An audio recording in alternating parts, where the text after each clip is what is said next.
Hello, everyone, and welcome to the latest devlog for Vengeful Rites, a virtual reality RPG. My name's Anthony, and today I'd like to share with you guys some of the improvements we've been making to the game since the release of Chapter 2. A lot of this is coming in the patch that we just released right now. A little bit of it was in the most recent patch. But basically, these are things that we feel the game needed or was lacking.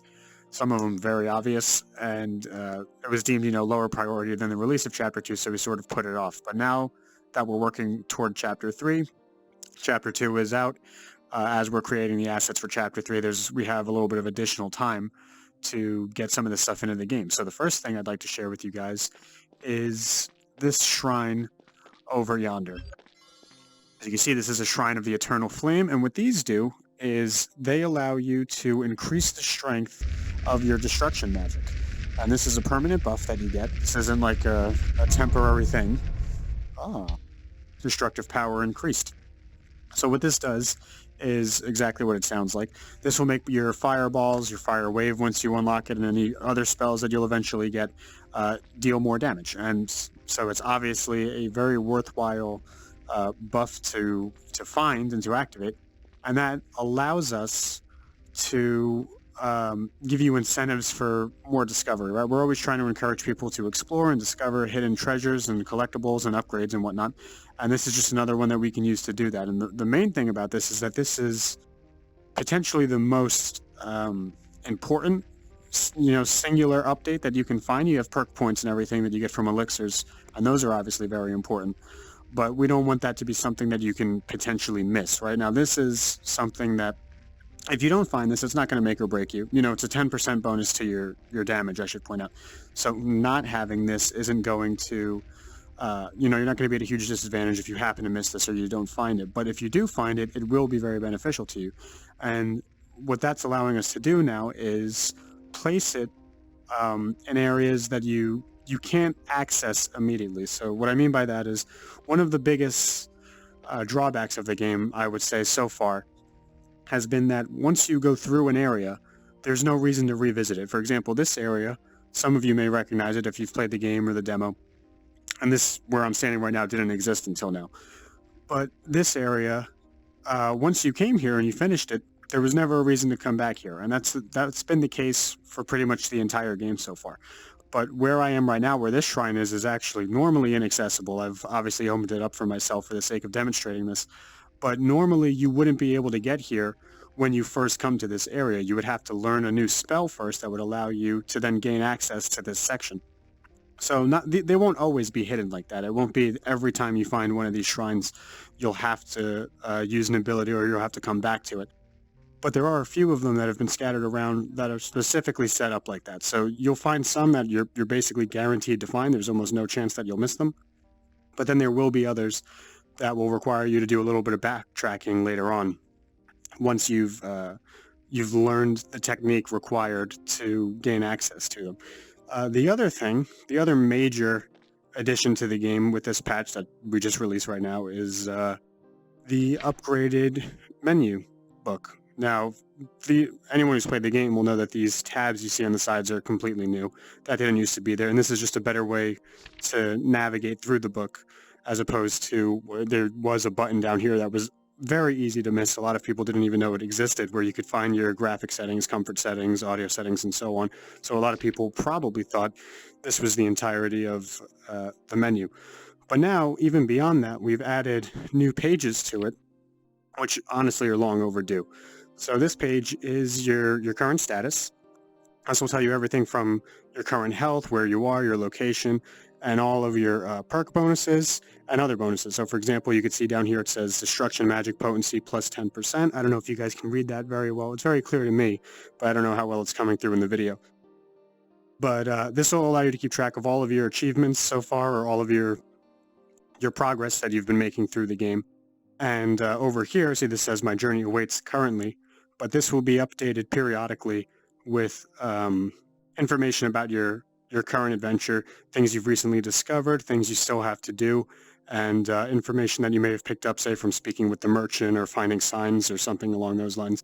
So that should you forget, or the next time you load in, you can quickly refresh yourself and know exactly what it is you were doing last and what is still left to do. And then the other, probably most important thing, especially for people who played the game when it first released, but then weren't, and then had to wait, the 9 months or so until Chapter 2 came out, and also going forward as more chapters are released, we've added the spell sheet. So basically what this does is it allows you to select the spells that you have learned and then learn a little bit about them, as well as how to cast them. Because previously a lot of people, for example, there's a spell that you would learn here called Sanctuary that you might not even remember you learned. If you came back in Chapter 2, you might have totally forgotten that was an ability you had. And if you don't know how to cast it, it's not very likely that you'll stumble upon it. So this is very necessary. You definitely need to know how to do this. And of course, it'll tell you things about it, some stuff maybe that you wouldn't have known previously. For example, the Illusory Shield, which I'm on, tells you it costs 50% of the damage blocked, which, for the sake of demonstration, this is the Illusory Shield, if you don't know. So it tells you how to cast that. And then, more importantly, it tells you the additional stats about it, what it costs to use it, and it also mentions that you can block ranged attacks for no mana cost, which is something that, in the tutorial section at least, isn't mentioned to you. It tells you that you can block incoming attacks for a mana cost, but it doesn't specifically mention things like the ranged attacks can be deflected for no mana cost. So but in certain cases, you'll find additional information in here that maybe we've neglected to convey to you throughout tutorials, or just things you may have forgotten. For example, like many people have a tendency to forget with telekinesis, for example, that squeezing the grip button will lock the object's orientation, preventing it from rotating, which is super useful when you're trying to do things like place a plank across a gap to walk across, for example.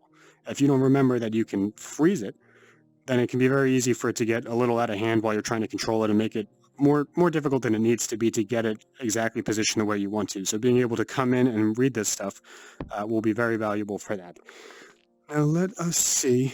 Oh, I'm not sure if I mentioned it or not, but you can track down here. Yeah, I definitely did mention it. You get your 10% bonus from the shrine. So let's see now, while I'm here, here's a little trick for you if you didn't know, that you can set your arrows on fire with your fireball. Let's see if I can demonstrate something else that happened. One of the new things in this patch is we've changed the way the fire looks on enemies when you hit them.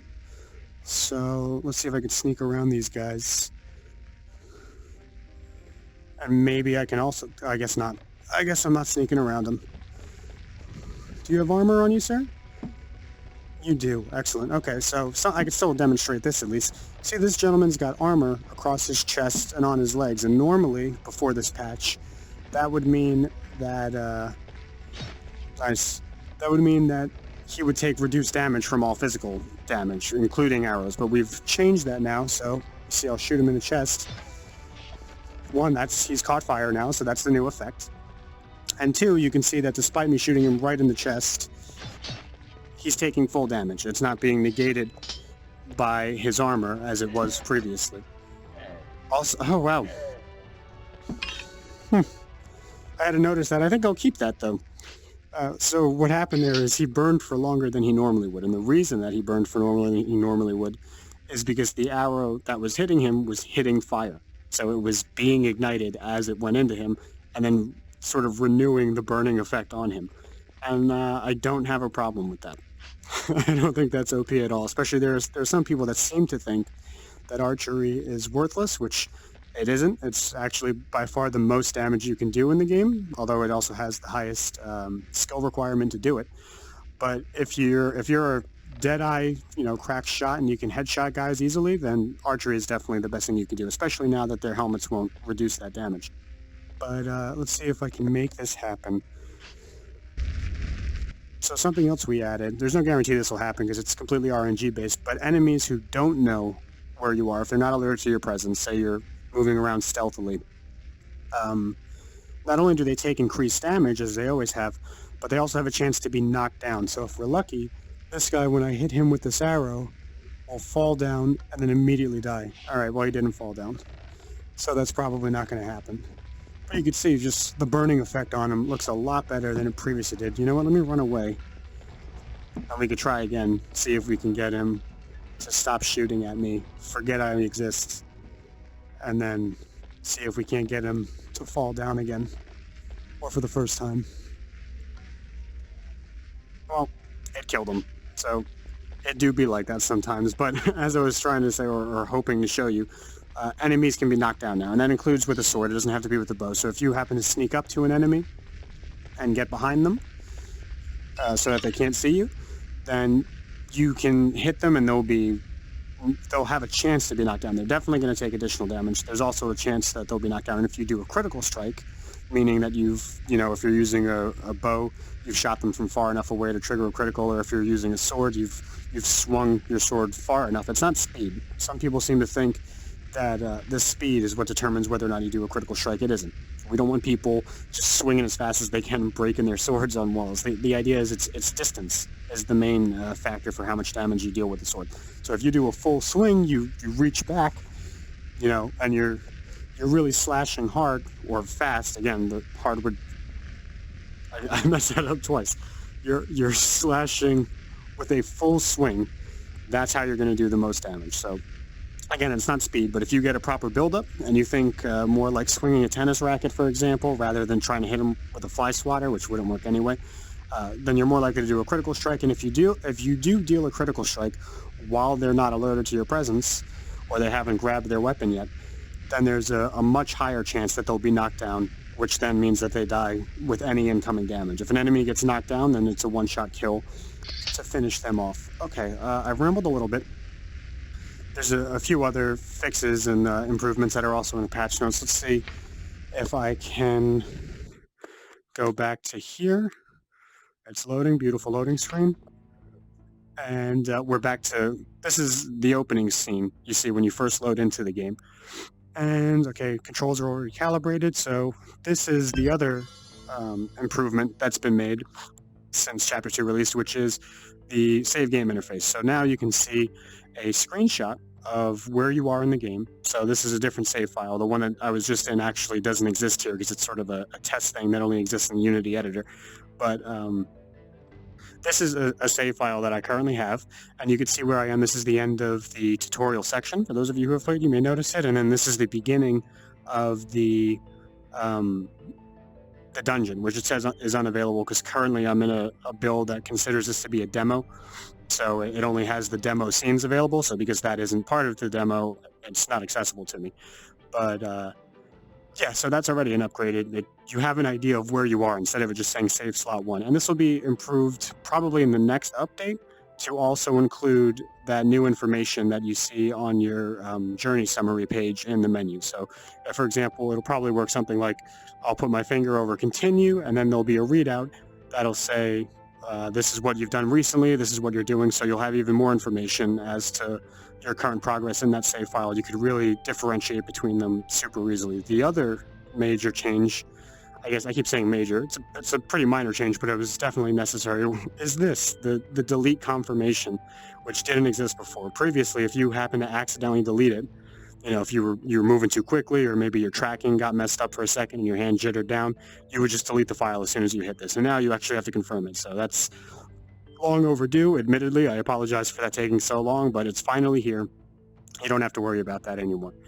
And yeah, I think that's probably it for this devlog. I'm not sure how long it's gone on. I know I've rambled quite a bit. So yep, that's it for now. I will see you guys in the next one. Subscribe if you want to see more. I'll put a link to the game and the patch notes in the description, and I will see you next time. Bye, guys.